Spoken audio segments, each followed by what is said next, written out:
देश के दिग्गज उद्योगपति मुकेश अंबानी के छोटे बेटे और अलायंस इंडस्ट्रीज के डायरेक्टर अनंत अंबानी की। अनंत अंबानी इन दिनों गुजरात के जामनगर से द्वारका तक पदयात्रा पर हैं। पदयात्रा करते हुए अनंत अंबानी द्वारकाधीश के दर्शन करने जा रहे हैं। अनंत अंबानी की इस अनोखी तीर्थ यात्रा के वीडियोस काफी वायरल भी हो रहे हैं। 28 मार्च से शुरू हुई इस यात्रा का आज 9वां दिन है और कल यानी रामनवमी के पावन अवसर पर अनंत द्वारका पहुंचकर द्वारकाधीश भगवान श्री कृष्ण के दर्शन करने वाले हैं। इसके पीछे उनका क्या उद्देश्य है और इस यात्रा से वो क्या संदेश देना चाहते हैं, ये जानने के लिए देखिए हमारी एक खास रिपोर्ट।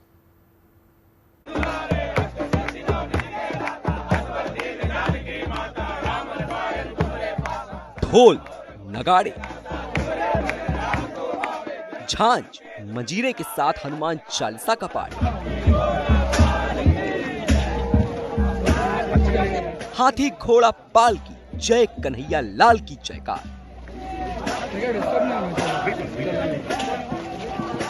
इसी के साथ भरपूर उत्साह से ये कारवां द्वारकाधीश भगवान श्री कृष्ण के दर्शन के लिए बढ़ रहा है।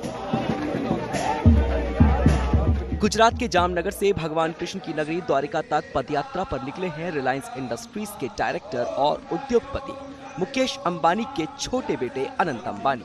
कड़ी सुरक्षा है, लेकिन बड़ी संख्या में आम लोग भी इस पदयात्रा से जुड़ गए हैं। धूप और गर्मी से बचते हुए तड़के मुंह अंधेरे अनंत अंबानी की अगुवाई में यह काफिला तेजी से आगे बढ़ रहा है। मैं सब लोग का आभार करता हूँ। मुझे पता नहीं था कि इतने लोग साथ में जुड़ेंगे और आएंगे, और मैंने उनका बहुत बहुत आभार मानता हूँ। और बस श्री द्वारकाधीश का कृपा है और हम सब श्री द्वारकाधीश की सेवक हैं। अनंत अंबानी की पदयात्रा का आज 9वां दिन है। इसका मकसद द्वारकाधीश के चरणों में शीश झुकाना और उनका आशीर्वाद हासिल करना है। ऐसे ही जैसे आपको मैंने कहा, मुझे भगवान के दर्शन पाना था और सोचा कि मुझे सपना में आया कि मुझे चलकर श्री द्वारकाधीश राजधिराज के पास अपना माथ लगाना है, उनके पावों में, उनके चरणों में अपना माथ लगाना है। तो मैंने एक सोच अपना ली और शुरू कर लिया और आज हम यहाँ पहुँचे। और अनंत अंबानी की धार्मिक और आध्यात्मिक यात्रा का ये कारवां अब काफी आगे बढ़ चुका है। खास बात है कि बागेश्वर धाम के पीठाधीश्वर धीरेन्द्र शास्त्री भी इस यात्रा में शामिल हो चुके हैं। धीरेन्द्र जी मेरे खास, मैं उनका बहुत बड़ा फॉलोअर हूँ और मैं बागेश्वर धाम का बहुत मानता हूँ।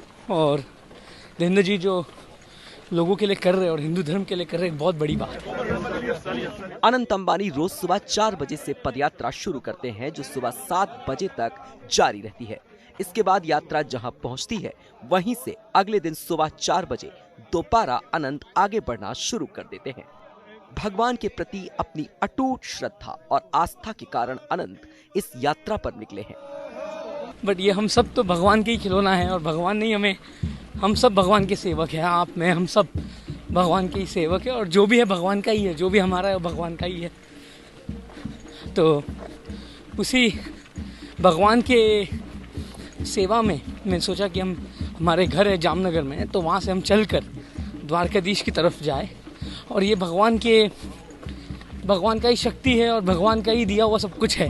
तो बस उनकी माथा टेकना है, उनके ही तक पर जाके माथा टेकना है और द्वारकाधीश का आशीर्वाद लेना है। जैसे जैसे अनंत अंबानी आगे बढ़ते हैं, तो बीच रास्ते में लोग उनका स्वागत करने के लिए जमा हो जाते हैं। स्थानीय लोग भगवान द्वारकाधीश और देवी देवताओं की तस्वीरें उन्हें भेंट करते हैं। महिलाएं तिलक लगाती हैं। अनंत अंबानी भी बड़ी गर्मजोशी से लोगों से मिलते हुए आगे बढ़ते हैं। यात्रा के दौरान जिस तरह से अनंत स्थानीय लोगों से मिल रहे हैं, उसे देखकर कहा जा रहा है कि उनमें धीरू भाई अंबानी यानी उनके दादा की झलक दिखती है। मैं मेरे दादाजी का और दादी जी, नाना नानी जी और माता पिता का आशीर्वाद से ही चलता हूँ। और अगर मैं उनके 2% तक भी पहुँचूँ तो ये बहुत बड़ी बात है। धीरू भाई का तो मैं कभी भी धीरू भाई जितना बड़ा या धीरू भाई जितना सफल नहीं बन सकता।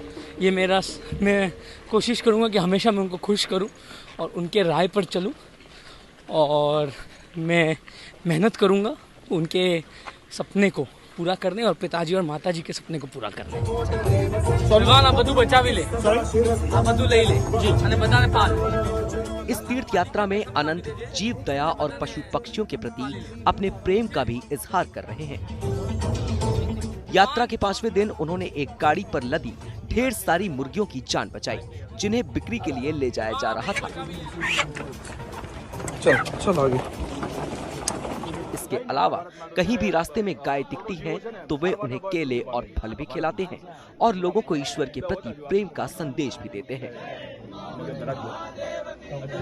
भगवान का दिया हुआ सब कुछ है हम सबको, और हमें बस भगवान से मांगने से ज़्यादा भगवान जो देता है उससे खुश रहना चाहिए और भगवान के प्रति प्रेम रखना चाहिए, और भगवान के प्रति हम सबको प्रेम रखकर और भगवान के चरणों में माथा टेक कर भगवान से हमेशा शुक्रिया अदा करना चाहते हैं।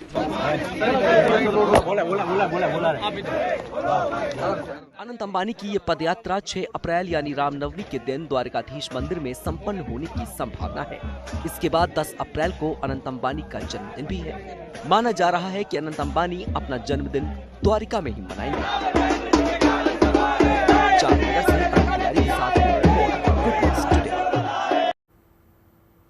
बागेश्वर धाम पीठाधीश्वर धीरेन्द्र शास्त्री भी अनंत अंबानी के साथ पदयात्रा में शामिल हुए। हमारे संवाददाता अतुल तिवारी ने उनसे बातचीत की, आप भी देखिए।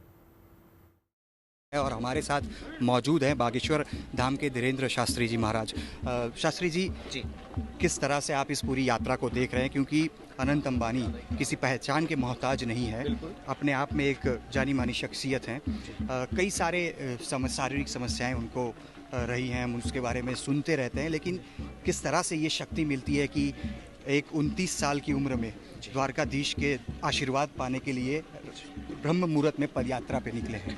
देखो, अध्यात्म सर्वोपरि है और हमारा सनातन धर्म इसलिए व्यापक है, इसलिए अनंत है, इसलिए ये भी अनंत है।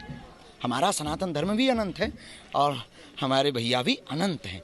तो निश्चित रूप से तन उनका रोगी है पर मन उनका तंदुरुस्त है।